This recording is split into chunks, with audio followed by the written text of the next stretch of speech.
Hey folks, Mark here. I'm going to take a break from the martial mechanics and the training versus reality to address something that, well, it came as kind of a surprise to me. I, on Facebook, wrote a thing about how knives are used. And I was surprised with how many people, like, wow. So I'm going to take a break from the other thing and look at this.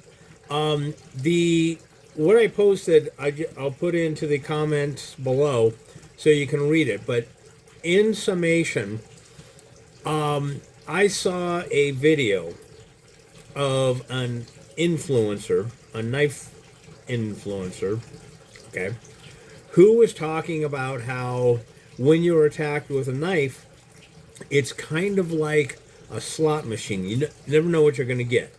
Okay. Now, believe it or not, I didn't really have a problem with what he was saying. Okay. What he was talking about was very, like, okay, he makes sense. Then a guru came out and said, he responded to that, and he goes, no, it's not like a slot machine. It's like a deck of cards or a poker hand that you can build and try and do better. Believe it or not, again, I didn't have a problem with that.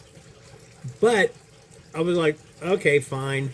And I was going to scroll by, but then I thought about it and it's like, you know what? There's something that's not being talked about here. And in later years, as I mentioned in my response, I started my knife seminars by asking people the most important question of their lives. Okay? Is when you're facing a knife, do you have to engage? Okay? Now, from that, I built an argument, and I'm going to explain it here in that the way knives are used can be broken into three broad categories. Okay? And that's what I was talking about in the post on Facebook. But we're going to go into them in different videos because there are a lot of differences and nuances that can happen within a category. Okay? Now, one of the things that I came up with is that most knife use actually is not about to cut people, it's a threat. Okay?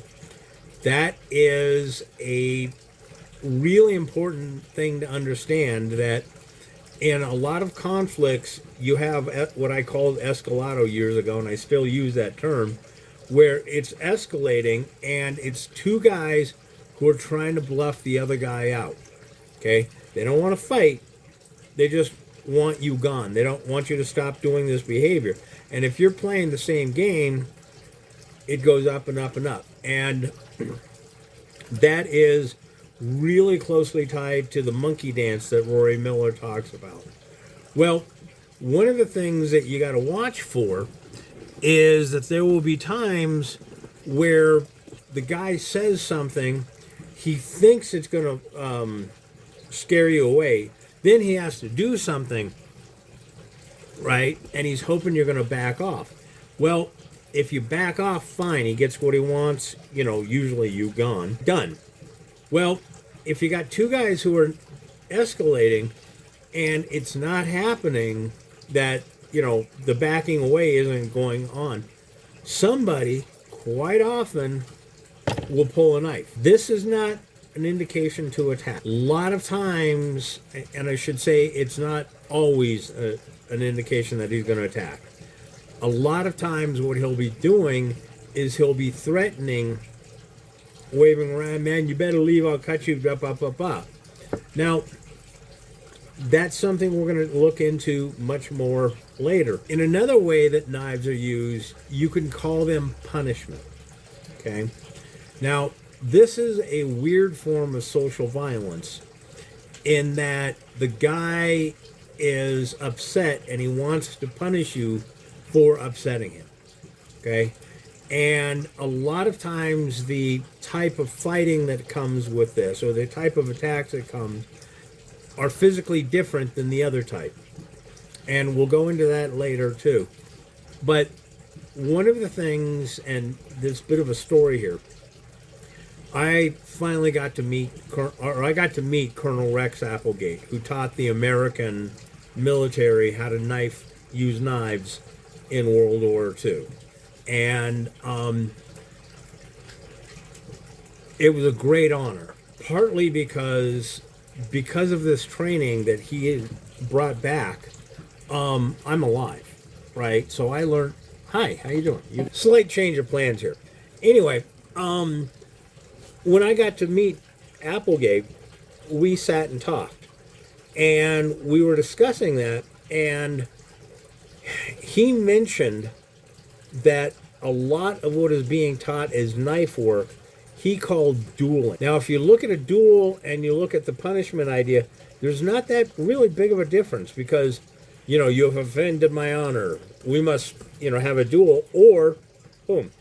Now, we'll go more into it again, as I said, in that particular video. But like I said, the physics are different. That's something you need to know. Now, the third type of how knives are used is to kill you. Okay? I mean, this is not angry. This is not, this is not a duel. This is the guy is hell-bent on taking you out.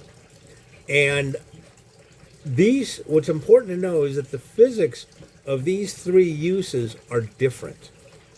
Okay? Tint is different. The goals, what the guy is working for. Now, once you know that the three different types exist, then you can begin to look into like saying, okay, this is what happens here, this is what happens here, this is what happens here. And there's going to be variations within those things.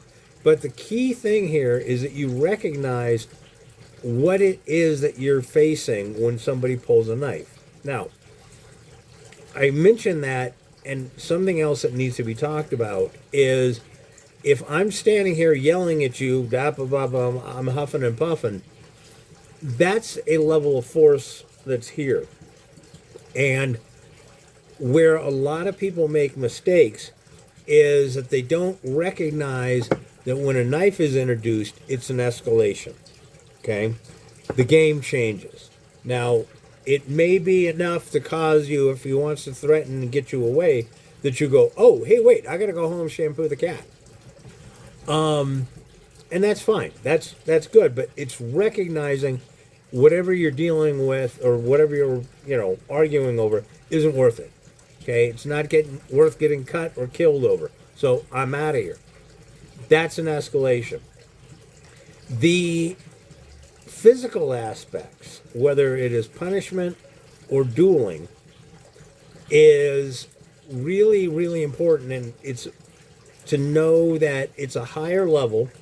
The cost and the consequences are going to be a lot higher. And also understand that most martial arts training, especially Filipino martial arts, about knife work, is about dueling. Okay? It is based on those physics. All right? Now, killing is something completely different, and the way you're going to be attacked is different. Okay? Up to and including, I should say, that these committed attacks, which they will be, also pretty much destroy a lot of what you learn in dueling and such. Now, when these guys were talking about you'll be attacked and it's like a slot machine. No, it's like a thing of poker.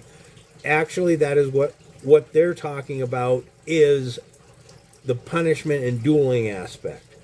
And that's got its own set of physics and rules, if you will, that you have to recognize that these things still have gone to a higher level, and you need to be really, really careful about dealing with knives.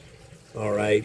And part of this is when a knife comes out, you have to look at any social goals you have, right, and decide whether or not they're worth it. Okay? Because you can easily get killed or hurt when facing a knife. And unfortunately, a lot of martial arts training will get you killed or hurt because people undergo it and they think, okay, I can handle a knife. So when they're like been trained how to handle a knife, they think I can do this instead of like, no, you can't. Right. And because the answer that they've been trained in actually doesn't work. You can survive a knife incident when somebody's coming at you.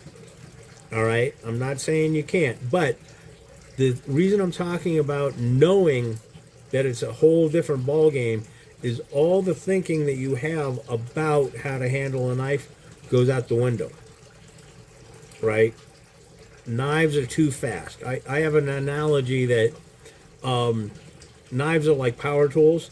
Yeah, they get the job done really well, really fast, really effectively, but when mistakes happen, okay, they're wet and messy. One of the biggest mistakes with people who are trained to handle a knife attack is they're escalating or they're dealing with this and they're still thinking in terms of fighting, not survival. You have to shift over to your mindset to get it into doing what it takes to end it ASAP.